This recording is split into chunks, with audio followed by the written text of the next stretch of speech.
While with a name like Dirty Pair, you expect this to be something a lot more lewd for the most part, it was actually a fairly, I want to say wholesome, but that's not the correct terminology. It could be pretty lewd in a lot of places.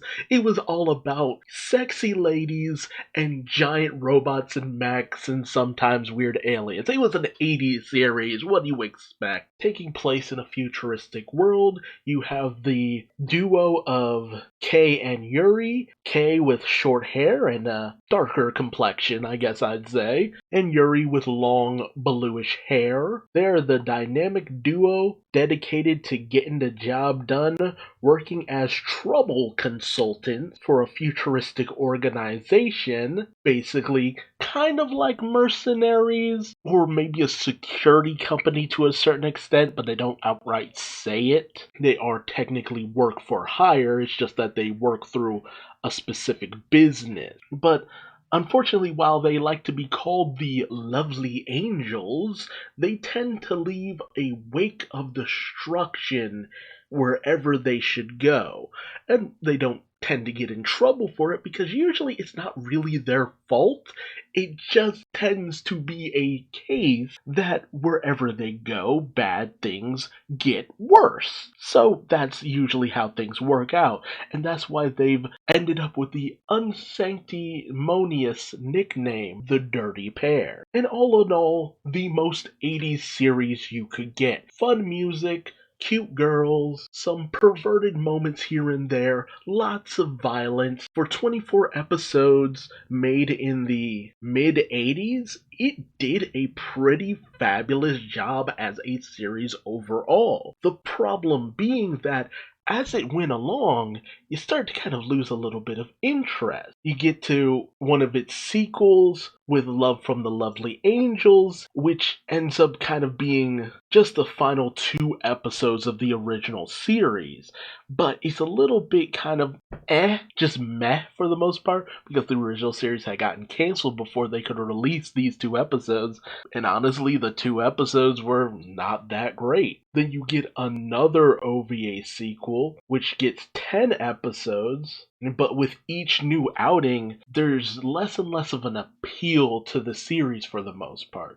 It just feels like they started spinning their wheels, like the whole plot line ran its course as thoroughly as it could with the original series. But then you get Dirty Pair the movie, or as it's also known, Project Eden, which, I mean, it's a movie budget.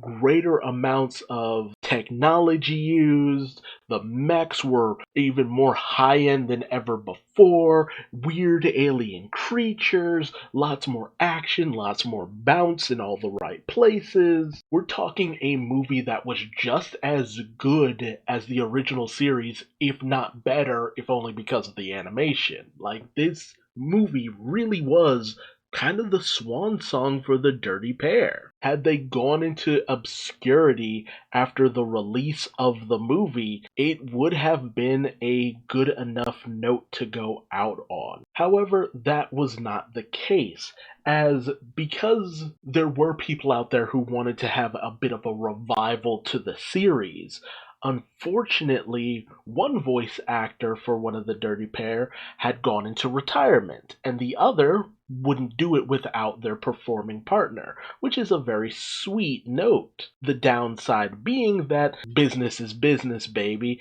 and thus it was decided that a reboot of sorts would be made.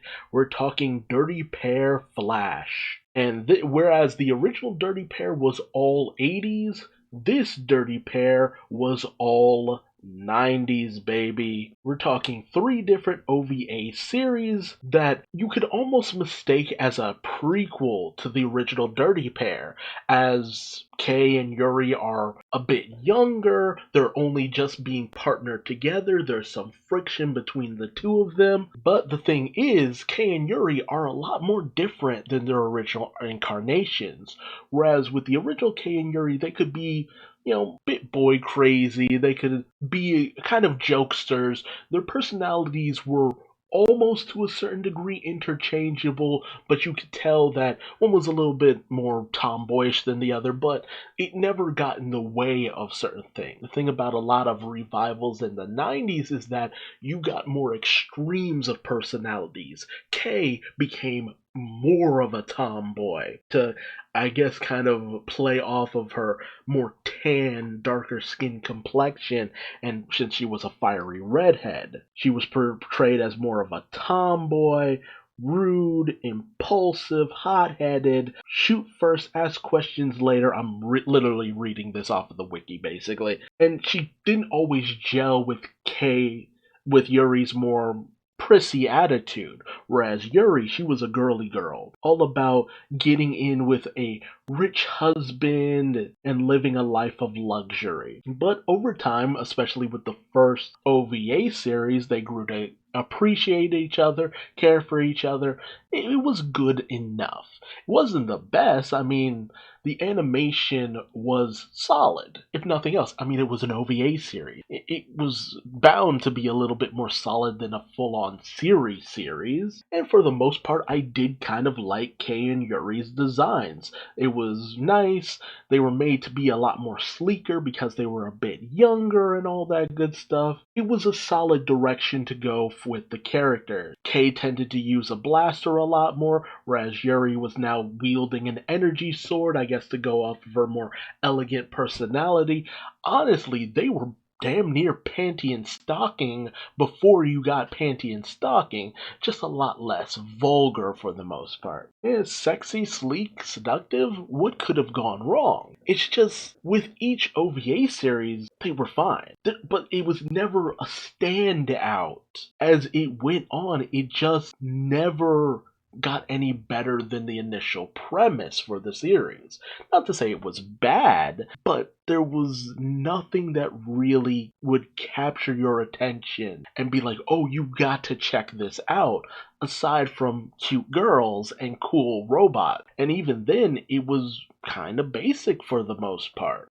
Skimpy outfits and sexy ladies only really go so far for the most part. The series would have needed a bit more to really go the distance, and it didn't have that. There was no real need to go any further. And a lot of the more manic nature of Kei and Yuri's journey was kind of taken out because, I guess they didn't want to make him seem completely incompetent or troublemaking, or else you'd really start to question why people even remotely hired them. But at that point, they had lost almost all the bite and interest and intrigue of the original series. But even the original series kind of lost that after its initial run. The Dirty Pair will always be something that exists within the cultural zeitgeist. It had a comic book or Dark Horse. It was a thing that just kind of stuck around to a certain degree in certain places,